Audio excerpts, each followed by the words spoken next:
You've been told that manifestation requires balancing your divine masculine and feminine energies, that you must activate the masculine principle to set your intention, then surrender to the feminine to receive.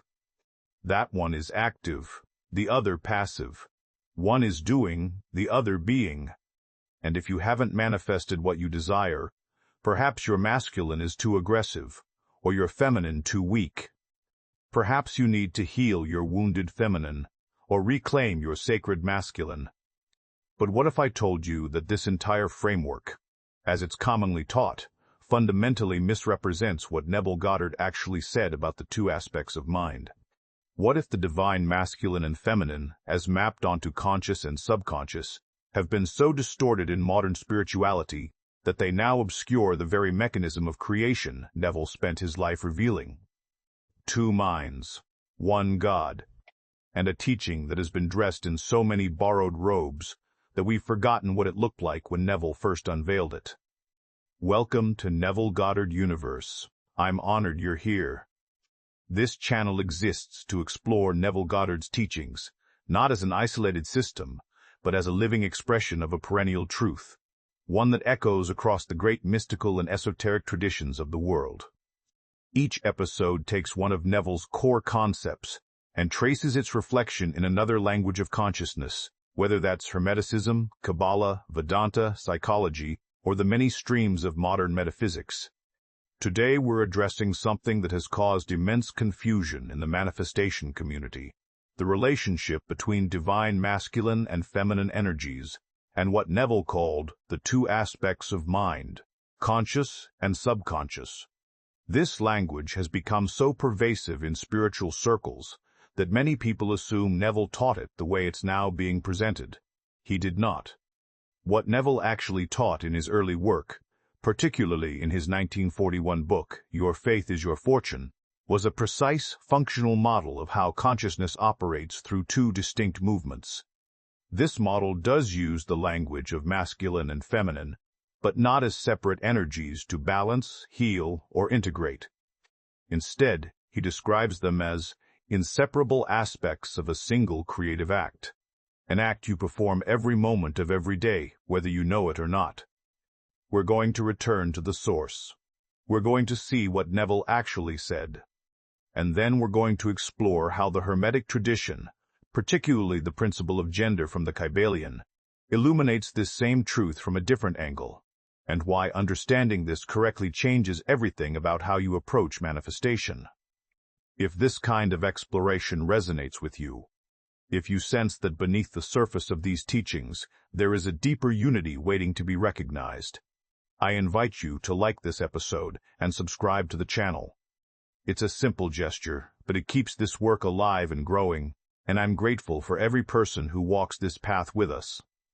Let's begin with what Neville actually wrote. In Your Faith is Your Fortune, published in 1941, Neville presents a model of consciousness that would remain foundational throughout his teaching, even as his later work shifted emphasis toward the I Am and the promise.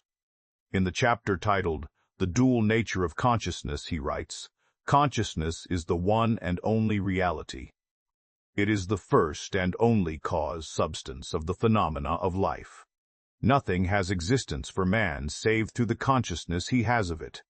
Therefore, it is to consciousness that we must turn as to the only reality. And then, crucially, he divides this one consciousness into two aspects.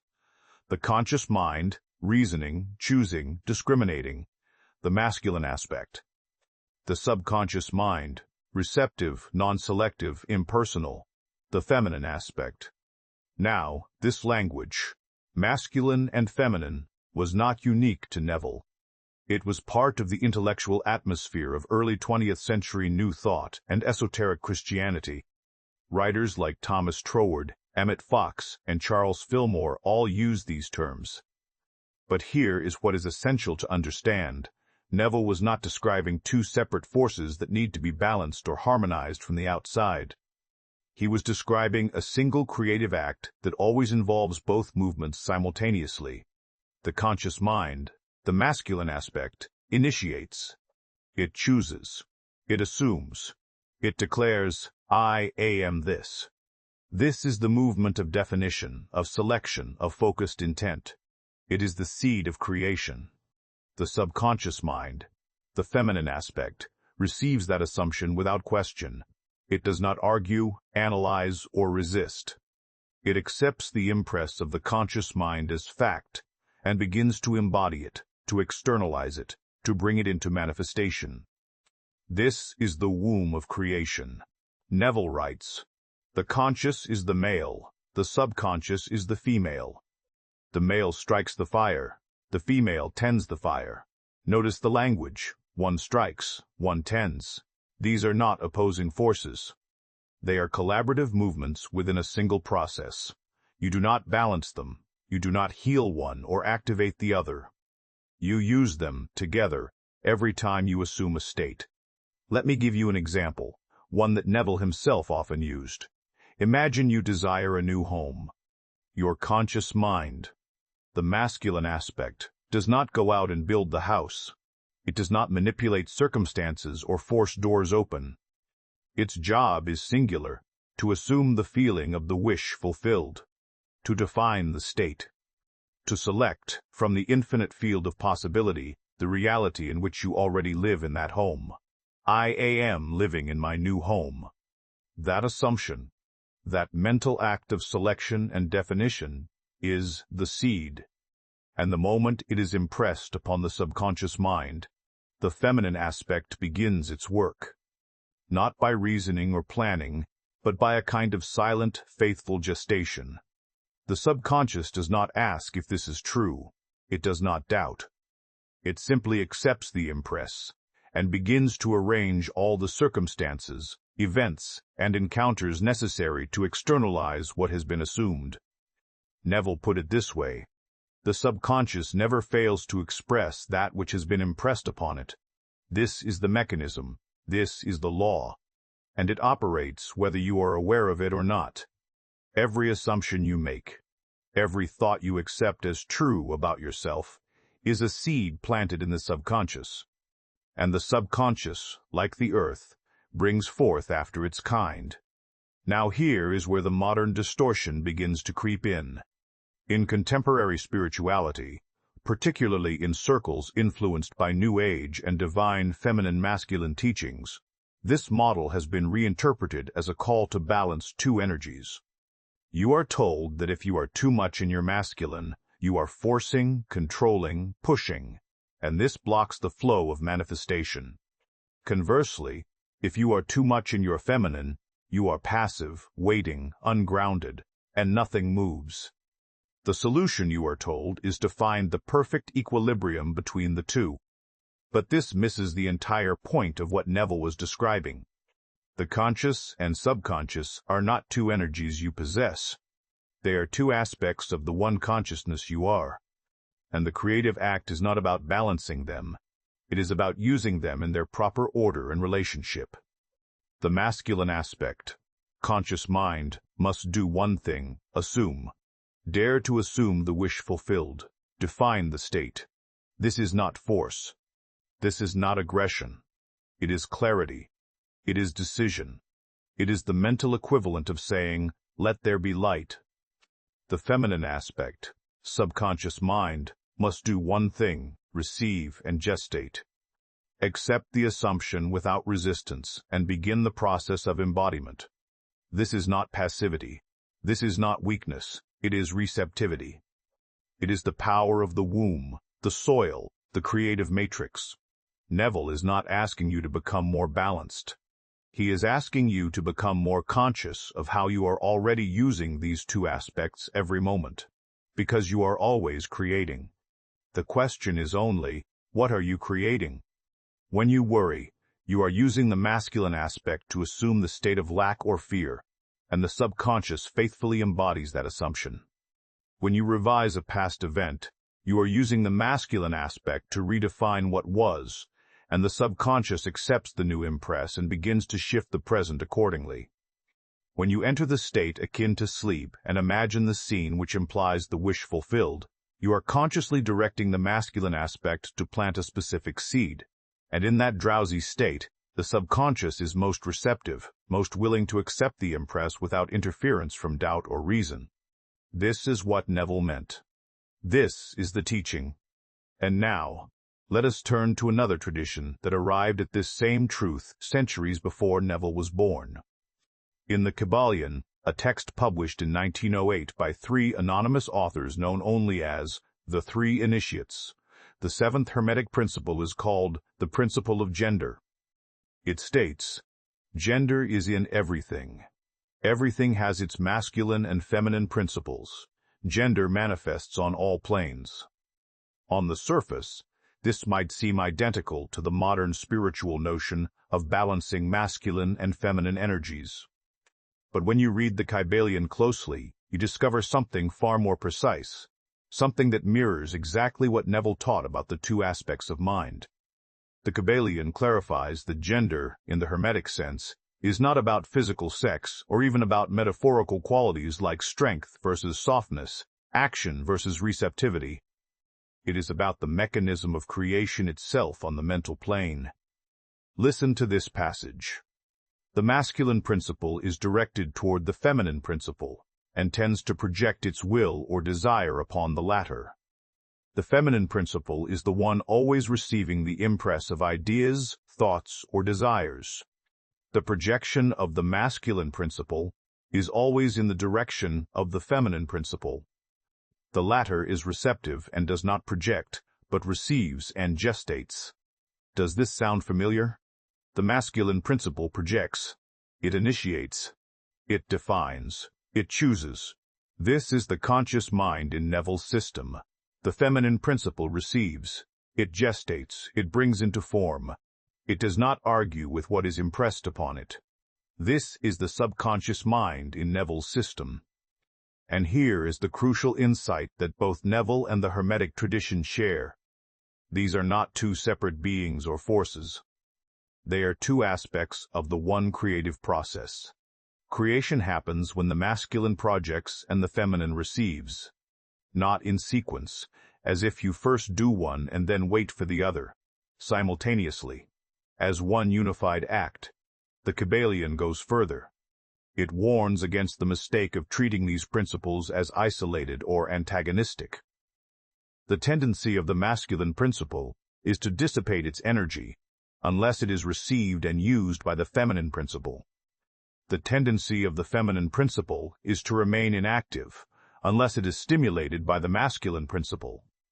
In other words, conscious intention without subconscious receptivity is wasted energy. It dissipates into anxiety, overthinking, force. And subconscious receptivity without conscious direction is dormant potential. It receives whatever drifts into it, usually the habitual assumptions of the past. The creative act requires both. And this is precisely what Neville was teaching when he said, "You must assume the feeling of the wish fulfilled and persist in that assumption until it hardens into fact." To assume is the work of the masculine principle, the conscious mind. To persist in the assumption, to dwell in it until it becomes natural and effortless, is to allow the feminine principle, the subconscious, to receive, accept, and embody that assumption. Now, let's address the modern distortion directly, because this is where so many people get stuck. The common teaching in manifestation circles today is that you must step into your masculine energy to set your intention and then surrender to your feminine energy to allow it to come. This creates a false dichotomy. It suggests that there is a moment when you stop being in the masculine and start being in the feminine, that you must actively switch modes. But this is not how consciousness works. When Neville says, "Assume the wish fulfilled," he is not asking you to force anything or to then let go of your assumption. He is asking you to define the state and dwell in it, to live from the end. This is not masculine followed by feminine. This is masculine and feminine operating as one. The assumption is the seed. That is masculine. The dwelling, the naturalness, the effortless embodiment. That is feminine. But they are one act. Let me give you another example, this time from Neville's own testimony. In one of his lectures, Neville describes the moment he desired to leave Barbados and return to New York, but he had no money and no means to do so. His teacher, Abdullah, told him simply, "You are in Barbados. That is a fact. But it is a fact you must forget. Sleep as though you were in New York." So Neville, lying in his bed in Barbados, imagined himself in his own bed in New York. He felt the bed, the room, the entire sensation of being where he desired to be. This was not visualization as a passive daydream. This was assumption. The conscious mind, the masculine aspect, declared, "I am in New York." And the subconscious mind, the feminine aspect, received that assumption as fact. It did not know the difference between the imagined sensation and the physical one. It accepted the impress. Within days, circumstances arranged themselves in ways Neville could not have orchestrated. A ticket appeared. Obstacles dissolved. He was in New York. This is the unified act. The conscious mind assumes. The subconscious embodies. Together, they create. And here is the deeper esoteric truth that both Neville and the Hermetic tradition point to. This act of creation is happening within you always. It is not something you perform once and then wait for results. It is the perpetual operation of your consciousness. The Kybalion calls this the mental creation, the idea that before anything manifests on the physical plane, it must first exist on the mental plane, created by the interplay of the masculine and feminine principles within mind. Neville calls this living in the end, dwelling in the state, being the person who already has what you desire. It is the same teaching, two minds, one God. And the God is you, the unified consciousness expressing itself through these two aspects in an eternal act of creation. So, when someone tells you that you need to balance your divine masculine and feminine, ask yourself, what do they mean? If they mean you need to assume clearly and receive faithfully, then yes, that is true. But if they mean you need to cultivate two separate energies and hold them in equilibrium, they have missed the point entirely. You are not balancing two forces. You are wielding one power through two inseparable movements. Now let us take this understanding and make it practical. Because Neville was never content to leave his teaching in the realm of theory. He always said, try it, prove it to yourself. Here is how you use the two aspects of mind, the masculine and feminine principles, in a conscious act of manifestation. First, identify your desire clearly. Do not be vague. The conscious mind, the masculine aspect, must define the state. What is it you want to experience? A new job? A healed relationship? Financial freedom? Perfect health? Whatever it is, be specific enough that you can imagine a scene which would imply that your desire is already fulfilled. Let's say you desire financial abundance. Do not simply imagine money. Imagine a single, specific moment that would only be true if you were already financially abundant. Perhaps you are sitting at your desk, reviewing your bank statement, and you feel a deep sense of relief and satisfaction at the numbers you see. Perhaps you are paying for something you've always wanted without a second thought. Perhaps you are writing a check to support a cause you care about, and you feel the joy of being able to give freely. Choose one scene. Make it sensory. What do you see? What do you hear? What do you feel in your body? This is the work of the conscious mind, to construct the scene. Now, here is where most people make the mistake. They construct the scene, and then they step outside of it to observe it, as if watching a movie. This keeps the assumption at a distance. It keeps you in the role of someone who wants, rather than someone who has. Instead, step into the scene. First person. See it from your own eyes. Feel it in your own body. This is crucial. The conscious mind is now not just defining the state, it is claiming it. I am this. Now, once you are in the scene, once you can feel it as real, you have done the work of the masculine aspect. You have struck the fire. The seed has been planted. The next movement is not a separate action. It is a shift in quality. You allow the scene to become natural, You do not force it. You do not grip it with mental effort. You simply dwell in it, loop it gently. Feel it again and again until it becomes easy, effortless, almost boring in its familiarity. This is the feminine aspect at work, the subconscious receiving the impress. And the best time to do this is in the state akin to sleep, that drowsy moment just before you drift off at night. In that state, the conscious mind relaxes its grip, and the subconscious is most receptive. Neville called this SATS, the state akin to sleep. And it is the most direct method for impressing the subconscious because in that state, there is no resistance. The critical faculty is quiet. The subconscious accepts what you feed it without question. So here is the practice, step by step, as if we are doing it together right now. Tonight, as you lie in bed, allow your body to relax completely. Do not try to fall asleep yet. Simply let go of the tension in your muscles, your breath, your thoughts. Feel yourself sinking into the bed. Now, bring to mind the scene you have chosen, the one that implies your desire is fulfilled. Step into it. See it from your own eyes. Feel it in your body. Let the details be vivid, but do not strain for them. If you are imagining yourself in a new home, feel the texture of the furniture, hear the sounds of the space, sense the satisfaction of being there. And now, gently, begin to loop the scene. Experience it once, and then again, not with effort, but with a kind of gentle persistence. As if you are reminding yourself of something you already know. Do this until you fall asleep. The last thought before sleep should be the feeling of the wish fulfilled. Because when you fall asleep in the assumption, the subconscious continues to work on it throughout the night. You are literally impressing it with the pattern of the fulfilled desire. This is not masculine and then feminine. This is both, operating as one. The conscious mind defines and assumes. The subconscious receives and gestates. And together, they create. If you want to bring in the Hermetic language, you might say to yourself, I am now using the masculine principle of my mind to project the reality I desire. And I am allowing the feminine principle to receive and bring it into form. I do not need to do anything more than this. The law is faithful. And then let it go. Not in the sense of detachment or indifference, but in the sense of trust.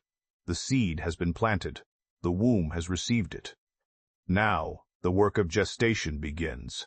During your waking hours, live from the end. Think from the state of the wish fulfilled, not about it. If doubts arise, do not fight them. Simply return to the feeling, return to the scene. Remind yourself, I have already impressed this upon my subconscious. It is done. This is how you use the two aspects of mind consciously. And the more you do this, the more natural it becomes. Until one day, you realize that this is not a technique you perform. This is simply how consciousness creates. And you are consciousness. So what does all of this reveal? Why does it matter that Neville and the Hermetic tradition, separated by decades and emerging from different lineages, arrived at the same model of creation? It tells us something profound about the nature of consciousness itself. Whether you call it conscious and subconscious, masculine and feminine, projective and receptive, will and womb, you are pointing to a fundamental structure within awareness. A structure that is not cultural, not invented, not optional. It is the way creation happens, on every plane, in every tradition.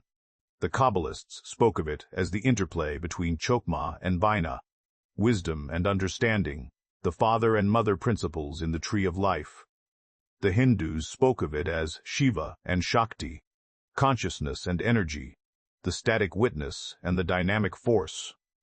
The alchemists spoke of it as the union of the sun and the moon, the marriage that produces the philosopher's stone. And Neville, standing in a lecture hall in Los Angeles in 1948, spoke of it as the conscious mind assuming and the subconscious mind embodying. Same truth, different languages.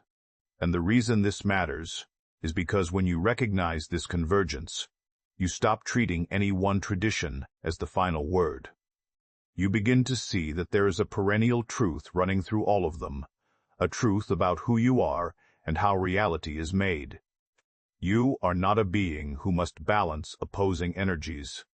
You are consciousness itself, expressing through these two aspects in an eternal act of creation. And the moment you realize this, you stop seeking techniques and start recognizing the power you already possess. Because you have never not been using these two aspects of mind. The question is only, what have you been assuming? If you have been assuming limitation, lack, unworthiness, the subconscious has faithfully embodied that. If you have been assuming abundance, love, fulfillment, the subconscious has faithfully embodied that. It is always faithful. It never fails. It does not judge your assumption as good or bad. It simply brings forth after its kind. And this is the great teaching that Neville and the mystics of every tradition have tried to give us. You are the creator. Not in some distant, metaphorical sense. Literally, right now, with every assumption you make. So the question becomes, what will you assume today? What seed will you plant? What impress will you give to the subconscious? Because the feminine aspect is always ready. The womb is always receptive. The soil is always fertile. It is only waiting for the seed. And the seed is your assumption, your I am. Your declaration of the state you choose to occupy. Two minds, one God. And the God is you. So here is what we've uncovered. The teaching about divine masculine and feminine energies, as it's commonly presented today, is not what Neville taught. He never asked you to balance two separate forces. He showed you that conscious and subconscious are two aspects of the one consciousness you are, and that creation happens when you use them together in their proper relationship. The conscious mind assumes, the subconscious embodies. That is the law. That is the mechanism. And it is always operating. The Hermetic tradition, centuries before Neville, pointed to the same truth with the principle of gender, not as a call to equilibrium, but as a description of how creation unfolds on the mental plane. The masculine principle projects. The feminine principle receives and gestates. And when they work together, reality is shaped. This is not metaphor. This is not poetry. This is the actual structure of how you create your world, moment by moment, assumption by assumption. If this exploration has deepened your understanding, if it has clarified something that was muddied by modern reinterpretation, I invite you to like this episode and subscribe to Neville Goddard Universe. Every like, every subscription, is a signal that this work matters, and I am deeply grateful to walk this path with you. Tonight, when you lie down to sleep, remember this. You are not trying to balance anything. You are not trying to heal your masculine or awaken your feminine. You are simply going to assume the wish fulfilled. You are going to define the state with your conscious mind and allow your subconscious to receive it without resistance. That is the whole of the law, and it is enough. Sleep in the feeling of the wish fulfilled.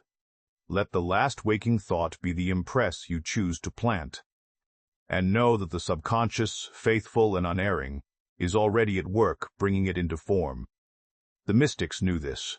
The Hermeticists knew this. Neville knew this. And now you know it too. Not as theory, but as lived truth. Not as something you will one day master, but as something you are already doing. The only question is whether you will do it consciously, with intention, with the clarity of one who knows the law. Two minds, one God. And you are the God, imagining.